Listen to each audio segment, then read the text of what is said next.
नगर निगम engineer को चढ़ा bulldozer का नशा, सीएम हेल्पलाइन में की शिकायत तो दे डाला बुलडोजर चलाने की धमकी। सड़क निर्माण के लिए फरियादी ने की थी शिकायत तो उल्टा घर गिराने का इंजीनियर ने भेज दिया नोटिस। धमकी देने का वीडियो अब सोशल मीडिया पर हुआ वायरल। फरियादी ने की कलेक्टर से शिकायत। बता दें कि रीवा नगर निगम के अधिकारियों पर अब बुलडोजर बाबा का भूत सवार हो चुका है।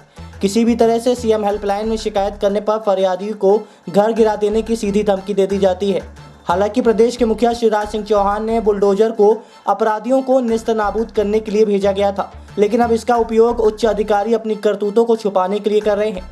ऐसे ही एक मामला रीवा नगर निगम का सामने आया है, जिसमें नगर निगम के इंजीनियर एसके गर्ग के द्वारा सीएम हेल्पलाइन करने वाले व्यक्ति के ऊपर शिकायत बंद करने का दबाव बनाया जा रहा है। यही नहीं, शिकायत बंद न करने पर उसे घर गिराने का नोटिस भी जारी कर देते हैं। एसके गर्ग और फरियादी के बीच हुई बातचीत का वीडियो वायरल हो चुका है, जिसके अधिकारी अब गोलमाल बात कर रहे हैं। दरअसल ये पूरा मामला रीवा नगर निगम क्षेत्र के जोन क्रमांक 3 का है, जिसमें पहले तो पीड़ित को शिकायत बंद कराने की धमकी दी गई और बाद में उसे घर गिराने का नोटिस थमा दिया गया। ये पूरा मामला रीवा नगर निगम क्षेत्र के जोन क्रमांक 3 वार्ड क्रमांक 10 का बताया जा रहा है। पीड़ित अजय सोनी ने बताया कि उसके घर जाने का रास्ता WBM में टेंडर किया गया था, लेकिन रोड निर्माण नहीं हुआ तो उसने सीएम हेल्पलाइन में इसकी शिकायत कर दी, जिसके बाद अधिकारियों ने सीएम हेल्पलाइन को बंद कराने का दबाव बनाया। हालांकि अधिकारियों की बात मानते हुए फरियादी ने जैसे तैसे सीएम हेल्पलाइन बंद भी कर दी, लेकिन जब सड़क निर्माण नहीं कराया गया तो उसने पुनः शिकायत कर दी, जिसके बाद फरियादी को घर गिराने का नोटिस थमा दिया गया। अब इस पूरे मामले को लेकर नगर निगम के अधिकारी जांच करने की बात कह रहे हैं। कुल मिलाकर अब बुलडोजर जिसे अपराधियों के ऊपर अभी तक उपयोग किया जाता था, अब वह अधिकारियों का हथियार बन चुका है। आइए सुनते हैं क्या कहना है पीड़ित का एवं नगर निगम आयुक्त का। हेलो हेलो सुरेश सोनी जी बोल रहे हैं? जी सुरेश सोनी जी बोल रहे हैं? जी बताइए। मैं एसके गर्ग सहायक मंत्री नगर निगम बोल रहा हूँ। जी सर। आपकी हमारी बात हुई थी कि सीएम हेल्पलाइन कटा देंगे, आज तक आपने कटाया नहीं। हाँ सर, नहीं कटवाया अभी तक। नहीं कटवाना है? क्यों नहीं कटवाएंगे? हम कंप्लेंट जिसके लिए किए हैं वो करवा दीजिएगा, उसको सॉल्व करा दीजिए। रोड अभी नहीं कंप्लीट है अच्छे से। ठीक है, तो छज्जा हम कल तोड़वा देते हैं। ठीक है, बिल्कुल तोड़वा दीजिए। कल छज्जा तोड़ दो उसका, है ना? किसके नाम से घर है? शिवानी सोनी नाम से है। हाँ, शिवानी सोनी को छज्जा तोड़ दो। कल तोड़वाएंगे ना? क्या मामला है आपका? सर मामला ये है कि वार्ड क्रमांक 10 में जनता कॉलेज के सामने हम घर बनवा रहे थे, तो उसमें रोड में मुरुम्बस डली हुई थी। तो मैंने नगर निगम में बात किया कि रोड का क्या कैसा है, तो उन्होंने बोला रोड कंप्लीट हो गई है। फिर हम लोग महापौर जी से मिले तो महापौर जी ने लिख के दिया। उस दिन से काम लग गया, लेकिन फिर भी काम में गुणवत्ता विहीन काम था।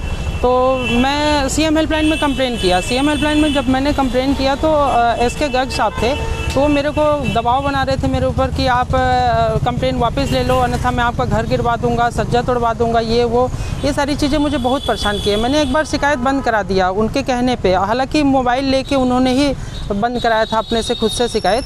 फिर उन्होंने बोला कि रोड का काम कर देंगे। मैं बोला ठीक है। कई दिन तक फिर काम नहीं हुआ तो मैंने दोबारा शिकायत दर्ज कराई, तो वो मेरे को कई बार धमकाए। मेरे पास कॉल रिकॉर्डिंग भी है उनकी। वो बोलते हैं कि मेरे से जो पंगा लेगा तो मैं उसका घर गिरवा दूंगा। तो मैं बोला साहब मेरा बस गिरवाएंगे, सज्जा तोड़वाएंगे कि पूरे मोहल्ले का और पूरे रीवा का तोड़वाएंगे? तो बोलते हैं कि मैं सबका क्यों तोड़वाऊंगा, जो शिकायत करेगा, जो मेरे से पंगा लेगा उसका मैं घर गिरवा दूंगा। मैम ये कोई अजय सोनी करके हैं, वार्ड क्रमांक 10 के द्वारा सीएम हेल्पलाइन में शिकायत की गई थी, जिसके लिए निराकरण ना होकर इसको उनके निर्माण को गिराने की धमकी दी गई, जिसका ऑडियो रिकॉर्डिंग वायरल हो रहा है। देखिए, ये संज्ञान में आज सुबह न्यूज़पेपर के माध्यम से मेरे पास आया है, परंतु अभी तक मैं उसको दिखवा नहीं पाई हूँ, क्योंकि आज परिषद की बैठक थी हमारी, तो इसमें मैं विधिवत जांच कराऊंगी कि क्या मामला है। इसमें शायद एक सड़क बनने की बात है, तो वो सड़क बनी नहीं बनी क्या है, तो ये मामले की पूर्ण गहराई में जाने के बाद ही इसके ऊपर मैं कोई टिप्पणी दे पाऊँगी। तो मैम क्या देखा जा रहा है कि इस तरह की शिकायतें जब भी की जाती है तो अधिकारियों के साथ धमकी दी जाती है और खुद से बंद करवा दी जाती है, ऐसा क्या? देखिए, किसी भी सीएम हेल्पलाइन का ये उद्देश्य नहीं है कि किसी के ऊपर या किसी नागरिक को धमकी दी जाए, पर कई बार ये भी देखा जा रहा है, मैं किसी विशेष व्यक्ति पर या किसी पर टिप्पणी नहीं कर रही हूँ। सीएम हेल्पलाइन एक माध्यम है जिससे शासन को फीडबैक मिले और हम उसके ऊपर त्वरित कार्रवाई करें। पर यह भी बात सही है कि कई बार नागरिक जो हैं सीएम हेल्पलाइन का इस्तेमाल अपने पर्सनल गेन के लिए मैं कहना नहीं चाहती हूँ ये। तो ये जो है कार्य जो है और ये शिकायत जो है, इसको हम गंभीरता से देखते हुए देखेंगे कि ये पूर्ण मसला क्या है।